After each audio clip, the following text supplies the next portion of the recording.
Salve galera, muito bom poder estar aqui com você de novo, falar um pouco sobre o reino de Deus, as parábolas que se referem ao reino de Deus e a sua relação para com o indivíduo, para com a sociedade.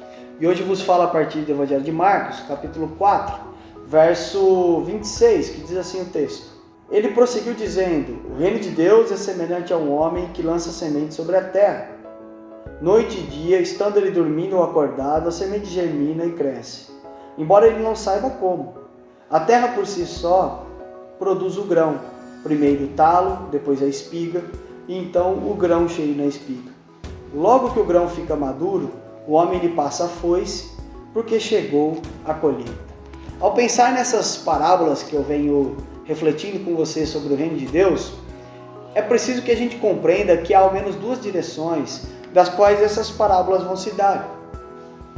Uma dessas relações é a forma com que o reino, posto através das parábolas, vai nos falar como nós nos relacionamos com o mundo do outro, como nós nos relacionamos ao mundo coletivo, como nós nos relacionamos com a sociedade. Mas há também muitas referências do reino de Deus no sentido da construção do eu e não na construção do nós. Daquela construção que nós falamos sobre internalização, o reino de Deus sendo internalizado no coração humano. Lógico que essa internalização e essa construção do eu vai levar a uma construção do nós, a uma relação diferente para com a sociedade, mas é importante que a gente compreenda como essa relação do reino de Deus para com o indivíduo se dá, ou ao menos tentemos perceber um pouco como as Escrituras vão falar dessa relação.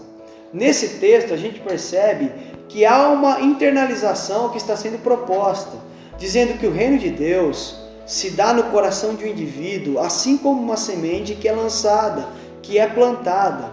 Nos propõe então um pensamento sobre como essas coisas se dão, como essas coisas acontecem. E o texto vai dizer que a internalização do reino de Deus se dá como um processo. Se dá como um processo de crescimento e de amadurecimento.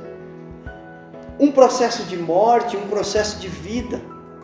Mas que é um processo contínuo, que vai acontecendo dentro do coração humano. A Bíblia vai dizer que isso acontece no homem interior. E é importante que a gente compreenda isso muito bem, porque quando nós estamos falando sobre internalização do reino de Deus, nós estamos falando que isso foge então da nossa capacidade de aferir, da nossa capacidade de dominar ou controlar aquilo que está se dando, acontecendo na vida do outro. Porque se é uma internalização que envolve uma relação profunda do homem com Deus, ela foge do nosso domínio.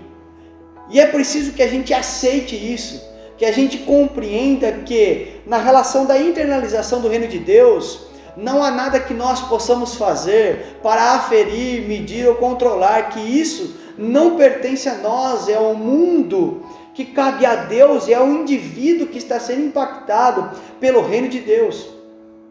E que esse processo de crescimento, de implantação, de crescimento e de amadurecimento se dá longe de padrões, se dá longe de condições de determiná-lo como ele se dará.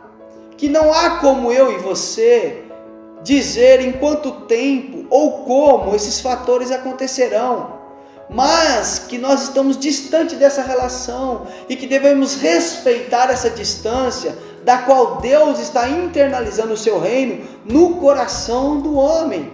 Há uma tendência humana de querer aferir, controlar, parametrizar e querer normatizar, sistematizar as coisas. O reino de Deus não se dá dessa forma. Concordo que depois vão haver desdobramentos na relação para com a sociedade, para com o mundo. Isso é claro, a plantação passará a ser percebida, o fruto passará a ser conhecido. Há então a consciência do que é joio e do que é trigo, mas há um processo até que isso se dê, e esse processo precisa ser respeitado. Aliás, não só esse processo, mas o Evangelho de Mateus vai dizer que mesmo depois da plantação, do crescimento, mesmo que se conheça a diferença entre o joio e o trigo, e que se perceba que a plantação não foi como esperado, não cabe a nós ceifarmos, não cabe a nós removermos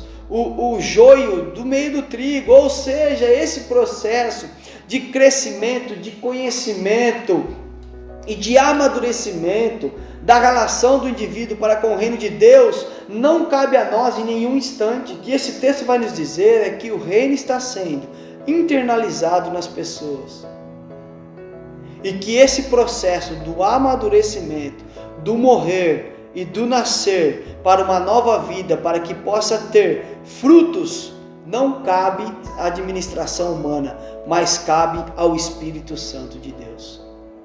Que Deus nos abençoe.